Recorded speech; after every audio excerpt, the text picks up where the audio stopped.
I'm a big fan of Trivikram Srinivas garu. ఆయన మాటలన్నా డైలాగులన్నా నాకు చాలా ఇష్టం. అయితే త్రివిక్రమ్ గారి సినిమాలన్నీ కూడా బలిసిన వాళ్ళ సినిమాల్లాగానే ఉన్నాయి.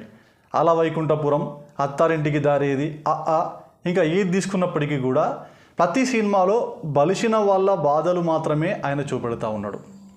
సినిమాల్లోకి రాకంటే ముందు ఆయన ఒక రెంట్ రూమ్లో ఉండి జీవించినానని చాలా ఇంటర్వ్యూలు చెప్పినప్పటికీ సినిమాల్లో మధ్యతరగతి పాత్రలని ఆయన కూలీ వాళ్ళ పాత్రలుగా, అంటే హెల్పర్స్గా, స్వీపర్స్గా, జోకర్స్గా మాత్రమే చూపెడుతున్నాడు. కానీ ఆయన మధ్యతరగతి జీవితాల పాత్రల్ని హీరోలుగా ఎప్పుడు చూపెట్టట్లేదు. అల వైకుంఠపురం సినిమాలో కూడా అంతే.